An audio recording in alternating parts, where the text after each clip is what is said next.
Good afternoon, everybody. This is Thomas Wood with Microquant. We're going to take a look really quick at some of the highlights from today's live trading room. We have a very good day today. We are still on our winning streak. We've gone 5 weeks now with only having 2 losing days so far in the trading room. The first trade we're going to look at is the S&P trade that I talked about doing after we had the FOMC announcement.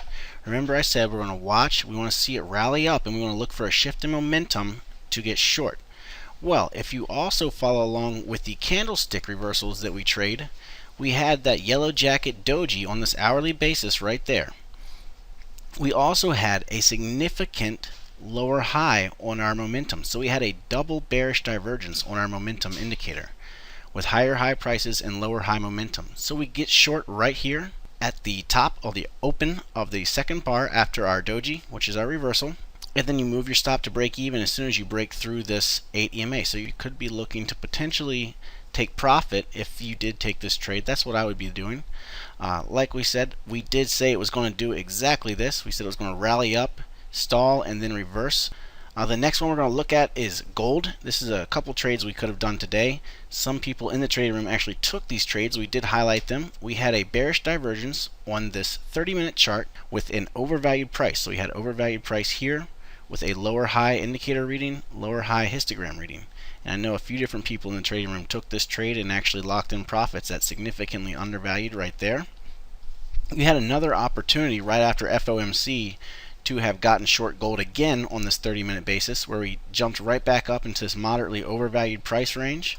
You can see we had again a lower high on our momentum, so we had that bearish divergence, again a double bearish divergence. You could have gotten short at overvalued and then allowed this to come all the way down and continue on down. For those of you that took that trade, very good job as well. The next one we're going to look at is the Nasdaq. As you know, we were talking about this one during the trading room. We had this bearish divergence in the Nasdaq early on in the morning. We were also right up against some resistance on a daily basis and the previous highs from yesterday. We were moderately overvalued, lower high histogram on our momentum, lower high on our cycle finder, overvalued on the price with a higher price up against resistance.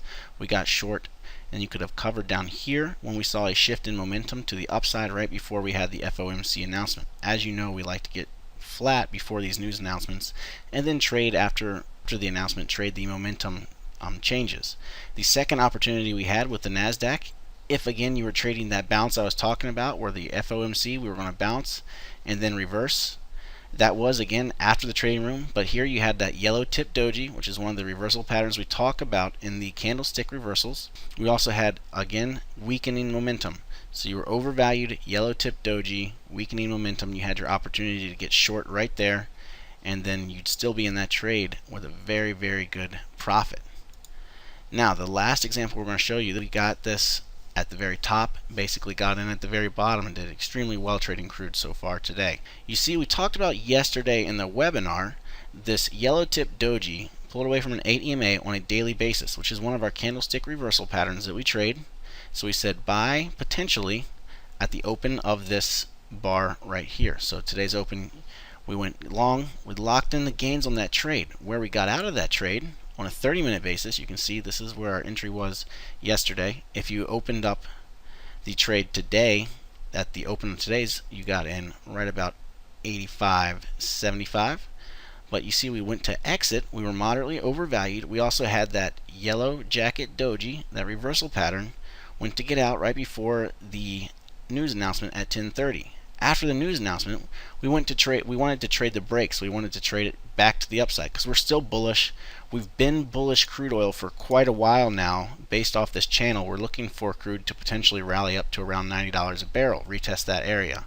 So we've been bullish, so we're only looking to get long. We had the opportunity to get long. We ended up getting back in with a price of 86.13.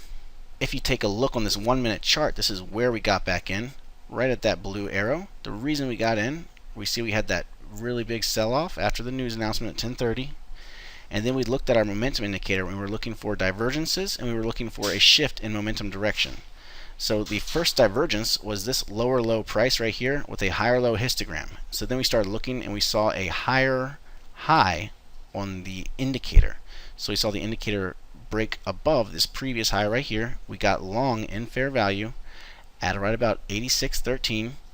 We covered half again. We covered half at significantly overvalued price ranges, locking in about 17 cents, and then we held the other half to let that continue on, and we're still in that crude trade long right now. That covers today's live trading room highlights. We'll be back getting together again on Friday from 8 a.m. until noon. Until next time, happy trading.